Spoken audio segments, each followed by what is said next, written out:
इस वीडियो में हम पढ़ रहे हैं क्लास 8 के सिविक्स के चैप्टर नंबर 4 को, जिसका नाम है अंडरस्टैंडिंग लॉज। और यह वीडियो नंबर सेकेंड इस चैप्टर का। इसके पहले एक वीडियो किया है मैंने इस चैप्टर के ऊपर, तो अगर आपने उस वीडियो को नहीं देखा तो नीचे डिस्क्रिप्शन में जा सकते हैं, जहां पर प्लेलिस्ट का लिंक है और पिछले वीडियो का लिंक है, जिससे आप उस वीडियो को देख सकते हैं। तो आइए हम इस वीडियो में आगे बढ़ते हैं और पढ़ते हैं इस चैप्टर का नेक्स्ट टॉपिक, जो कि है how do new laws come about. यानी जो नए कानून बनते हैं, जो नए कानून देश में लागू होते हैं, वो कैसे बनते हैं, उसमें क्या प्रोसेस होता है, कौन कौन से लोग भागीदार होते हैं, कौन कौन से लोग कानून की शुरुआत करते हैं। इस चीज़ को यहाँ पर हम इस टॉपिक में समझने वाले हैं। तो देखिए, इस टॉपिक में सबसे मेन इंपॉर्टेंट पॉइंट हमें ये समझना चाहिए कि जो पार्लियामेंट है उसके पास ये अधिकार होता है या फिर उसके पास ये पावर है कि वो कानून की शुरुआत करे, कानून किस रूप में होगा ये बनाएगा, या फिर उसके बाद कानून में कौन कौन से प्रावधान होंगे ये पार्लियामेंट द्वारा तय किए जाएंगे, और इसके बाद कानून को पास करके देश में लागू किया जाएगा। यानी कि पार्लियामेंट के बिना हम देश में कोई भी कानून को लागू नहीं करवा सकते हैं। ये चीज़ हमें समझना बहुत ही ज़्यादा ज़रूरी है।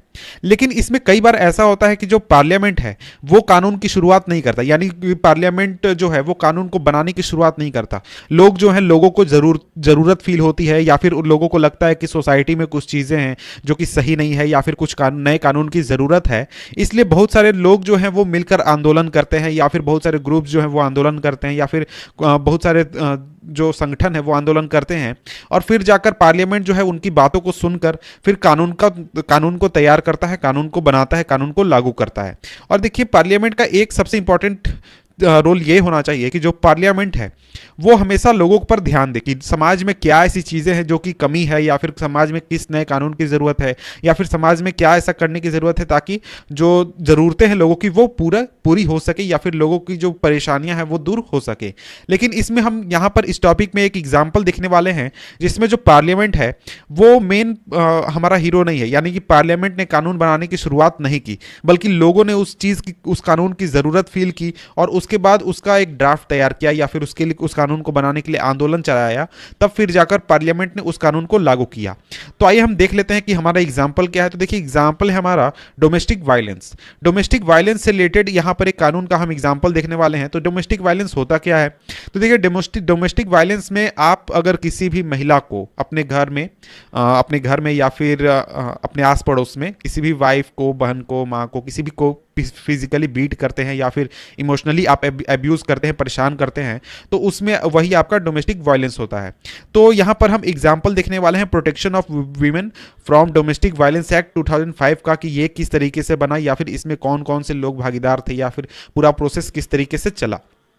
तो देखिए, यहाँ पर 1991 में शुरुआत हुई थी इस कानून के बनने की। यहाँ पर कुछ एग्जाम्पल दिया गया कि कुछ महिलाएं आती हैं महिला संगठन के पास, और वहाँ पर बताती है कि मेरे पति मुझे पीटते हैं, या मुझे परेशान करते हैं, परेशान करते हैं। या फिर यहाँ पर एक बूढ़ी औरत आती है कि मेरा जो बेटा है या फिर मेरी जो बहू है वो मुझे काफ़ी एब्यूज़ करते हैं, परेशान करते हैं। लेकिन यहाँ पर यह कहते हैं कि हम पुलिस के पास नहीं जाना चाहते, यानी कि उन पर केस नहीं करना चाहते, उन्हें जेल में नहीं डालना चाहते, बल्कि हम चाहते हैं कि ये जो वायलेंस है ये सिर्फ बंद हो जाए। लेकिन ये महिला बताती है कि ऐसा नहीं हो सकता, क्योंकि हमारे पास जो कानून अभी मौजूद है उसमें लोगों को सिर्फ जेल हो सकता है, क्रिमिनल कानून है, सिविल कानून नहीं है। और 1990s में, यानी कि 1991 के बाद बहुत सारे संगठन जो हैं वो एक नए कानून की डिमांड करते हैं, उसके बारे में डिस्कशन करते हैं, उसके बारे में बात करना शुरू करते हैं। और बहुत सारे महिला संगठन जो है वो एक नए सिविल लॉ की बात करते हैं कि एक नया सिविल लॉ आना चाहिए, ताकि इस तरीके की जो परेशानी है, जो महिलाएं क्रिमिनल केस नहीं करना चाहती हैं, उनके लिए भी कुछ रिलीफ की बात हो सके। और इसके बाद इस तरीके के बहुत सारे आंदोलनों को देखने के बाद 1999 में बहुत सारे जो लॉयर्स थे, या फिर जो लॉयर्स के ग्रुप थे, या फिर लॉ स्टूडेंट्स थे, एक्टिविस्ट थे, वो सभी मिलकर एक नए डोमेस्टिक वायलेंस के ऊपर कानून का एक ड्राफ्ट तैयार करते हैं। और उस ड्राफ्ट को काफ़ी सर्कुलेट किया जाता है, लोगों तक पहुंचाया जाता है, और सरकार को भी दिया जाता है, ताकि इस तरीके के कानून को बनाया जा सके, और उसके बाद लोग जो हैं वो इसके बारे में जागरूक हो सके, और सरकार पर प्रेशर बने कि वो कानून का निर्माण करे या फिर कानून को लागू करे। और इसके बाद वुमेन मूवमेंट जो है वो शुरू होता है, और वो सरकार से डिमांड करते हैं कि नए कानून को बनाया जाए। और इसके बाद जो बिल है उसको इंट्रोड्यूस किया जाता है 2002 में। लेकिन बहुत सारी ऐसी चीज़ें थी जो कि उस बिल में नहीं थी, जो कि महिला संगठन मांग रही थी। इसके बाद ये जो महिला संगठन है ये जो कानून था उसके ड्राफ्टिंग कमेटी के पास जाते हैं, या फिर उस कमेटी के पास जाते हैं जो कि उस कानून को बना रहा है, और वहाँ पर अपनी डिमांड को रखते हैं। और उसके बाद 2002 में जो स्टैंडिंग कमेटी है वो एक्सेप्ट कर लेती है उनके बातों को, और फिर इस कानून को राज्यसभा और लोकसभा में टेबल किया जाता है। और इसके बाद 2005 में ये जो कानून है ये पास होता है, और ये जो कानून है ये लागू होता है 2006 में, डोमेस्टिक वायलेंस एक्ट के नाम से, डोमेस्टिक वायलेंस एक्ट 2006 में। और इसके बाद यहाँ पर 2006 में प्रेस कॉन्फ्रेंस होता है जिसमें कि कहा जाता है कि देखिए ऐसा है, जो महिला संगठन है वो इसके ऊपर बात करती हैं। देखिए इस तरीके से हमने समझा कि जो कानून है उसमें किस तरीके से कानून बनते हैं। तो ये एक एग्जाम्पल था जिसमें कि जो पार्लियामेंट है वो लीड नहीं ले रहा है, यानी कि पार्लियामेंट जो है वो सारे प्रोसेस को नहीं कर रहा है, बल्कि वो सिर्फ कानून को इंप्लीमेंट कराने का काम कर रहा है। और लोग जो हैं वो अपनी ज़रूरतों के हिसाब से पार्लियामेंट के ऊपर प्रेशर डाल रहे हैं कि कानून को लागू किया जाए या फिर कानून को बनाया जाए। तो यहाँ पर यही लिखा गया है कि ऊपर एग्जाम्पल में हम देखते हैं कि जो सिटीजन्स हैं उनका रोल काफ़ी क्रूशियल है, ताकि हम पार्लियामेंट को हेल्प कर सके अलग अलग जो कंसर्न्स है लोगों के, यानी लोगों की जो अलग अलग ज़रूरतें हैं उसके हिसाब से कानून बनाने में हम पार्लियामेंट का मदद कर सके। और इसके अलावा हम कानून को इस्टेब्लिश करने से लेकर उसको पास कराने में या फिर सभी स्टेज में जो प्रोसेस, पूरा जो प्रोसेस है कानून बनाने का, उसमें हम पार्टिसिपेट कर सकते हैं। यानी जो सिटीजन है वो काफ़ी क्रूशियल हो जाता है पूरे प्रोसेस के लिए। और ये जो वॉइस है, यानी कि किसी भी चीज़ के लिए, यानी जनता की जो आवाज़ है, लोगों की ज़रूरतें क्या है, या फिर कोई भी कानून बन रहा है तो उसमें क्या होना चाहिए, क्या नहीं होना चाहिए, किस तरीके से चीज़ें होनी चाहिए, समाज में क्या खराब चीज़ें चल रही हैं, ये हम आपको देख सकते हैं टीवी रिपोर्ट्स में, न्यूज़पेपर्स में या फिर रेडियो ब्रॉडकास्ट में, लोकल मीटिंग में, जहाँ पर लोग जो हैं वो अलग अलग लोगों की ज़रूरतों को के बारे में बात करते हैं और पार्लियामेंट के सामने ये बात रखते हैं कि वो इन चीज़ टॉपिक्स पर ध्यान दे, इन चीज़ों पर ध्यान दे, और जो पार्लियामेंट है वो लोगों के लिए काफ़ी एक्सेसिबल और ट्रांसपेरेंट हो। इसके बाद यहां पर हमारा नेक्स्ट टॉपिक है अनपॉपुलर एंड कंट्रोवर्शियल लॉज। तो देखिए ऊपर टॉपिक में एक चीज मैं आपको थोड़ा सा बता दूं कि देखिए हमेशा ऐसा नहीं होता कि हमेशा लोग जो है वो लीड लेते हैं और किसी कानून को बनाते हैं। मैक्सिमम टाइम ऐसा ही होता है कि जो पार्लियामेंट है वो अपने से ज़रूरतों को, खुद से ज़रूरतों को फील करता है और उसके बाद किसी कानून को इंप्लीमेंट करता है, नए कानून को लागू करता है और उस तरीके से काम होता है। लेकिन कई बार ऐसा होता है कि लोग जो है वो खुद से लीड लेते हैं, खुद से बात करते हैं और खुद से पार्लियामेंट के ऊपर प्रेशर डालते हैं। इसके बाद यहाँ नेक्स्ट टॉपिक है अनपॉपुलर एंड कंट्रोवर्शियल लॉज। इसमें हम देखने वाले हैं कि अगर कोई कानून है जो कि कानून तो बन गया लेकिन वो लोगों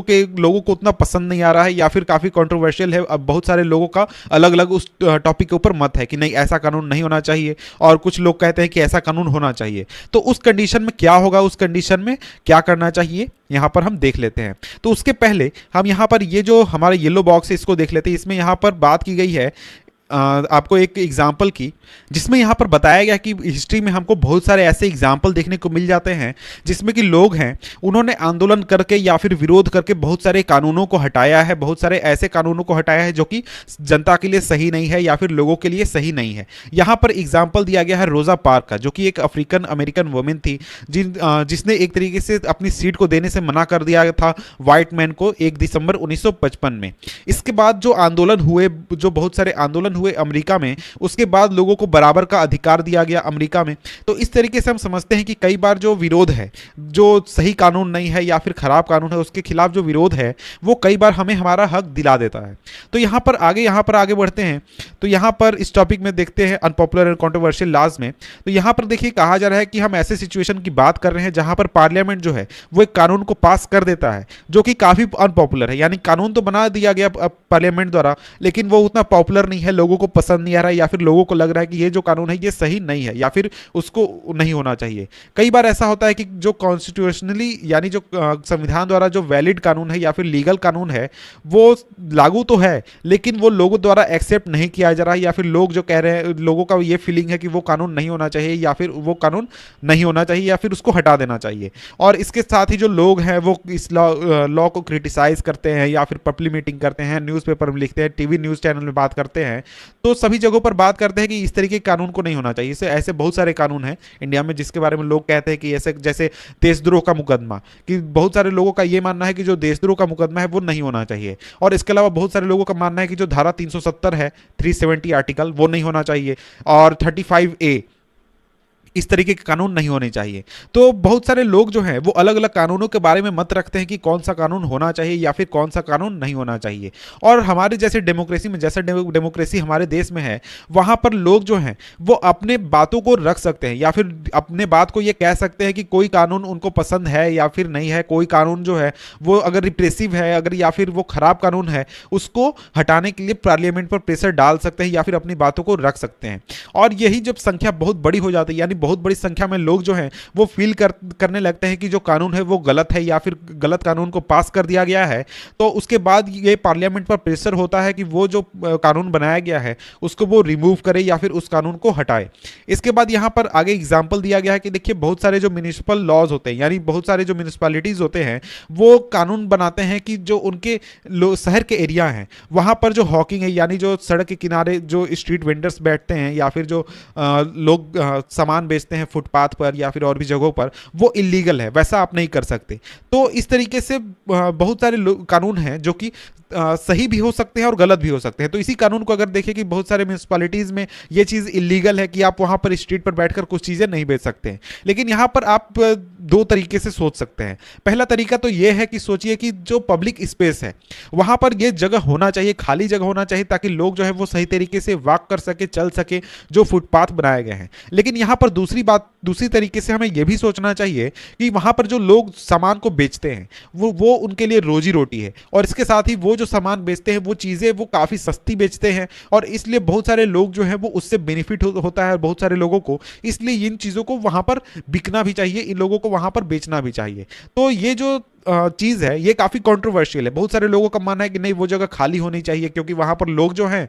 वो सही तरीके से चल सके। लेकिन बहुत सारे लोग ये सोच सकते हैं कि नहीं, वो जगह खाली नहीं होनी चाहिए, वहाँ पर लोगों को बेचना चाहिए सामान, ताकि उनकी रोजी रोटी चल सके। तो इस तरीके से जो लॉ है वो कई बार ऐसा होगा कि एक ग्रुप की बात को मानेगा, दूसरी ग्रुप की बात को डिसरिगार्ड करेगा। तो इसलिए ये जो चीज़ है ये काफ़ी कंट्रोवर्शियल हो जाएगी और इसकी वजह से लोगों के बीच में कन्फ्लिक्ट हो सकता है। और इस वजह से लोग जब ये फील करें कि कोई भी कानून है वो फेयर नहीं है या फिर उनके साथ वो सही व्यवहार नहीं कर रहा है या फिर उनको उनका सही अधिकार नहीं दे रहा है, तो वो इस चीज़ के ऊपर, इस टॉपिक के ऊपर कोर्ट में जा सकते हैं। और जो कोर्ट है उसके पास ये पावर होता है कि वो किसी भी कानून को मॉडिफाई कर सकता है या फिर कैंसिल कर सकता है अगर वो कॉन्स्टिट्यूशन के हिसाब से नहीं चल रहा है। यानी कॉन्स्टिट्यूशन के बाहर अगर किसी कानून का है, यानी कि कॉन्स्टिट्यूशन के हिसाब से कोई कानून नहीं चल रहा है, तो उस कानून को जो कोर्ट है वो हटा सकता है, रिमूव कर सकता है, और या फिर उसमें किसी भी तरीके का मॉडिफिकेशन कर सकता है। तो यहां पर देखिए एक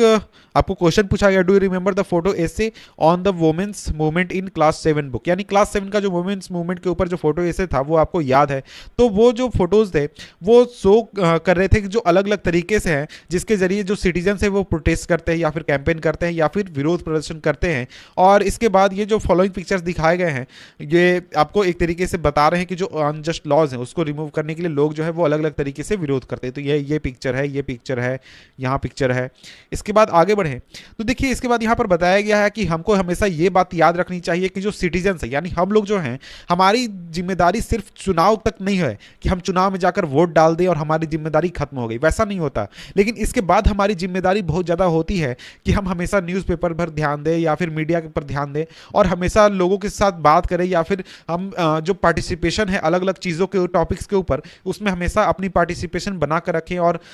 हमेशा ये चीज़ एक तरीके से चेक करें कि हमारे एमपीज़ ने क्या काम किया है, सही काम किया है, गलत काम किया है, और उनके काम को क्रिटिसाइज़ करें अगर उन्होंने सही तरीके से काम नहीं किया या फिर उनका एक्शन सही नहीं है। तो इसलिए हमेशा ध्यान में रखना चाहिए हमें कि जो हमारा पार्टिसिपेशन है वो सिर्फ हमारे चुनाव तक नहीं होना चाहिए, उसके बाद पार्लियामेंट की जो वर्किंग है उसमें भी हमारा पार्टिसिपेशन होना चाहिए, और उसके बाद हमें सभी टॉपिक्स पर डिस्कशन करना चाहिए या फिर सभी टॉपिक्स के ऊपर ध्यान देना चाहिए कि हमारे देश में क्या हो रहा है क्या नहीं।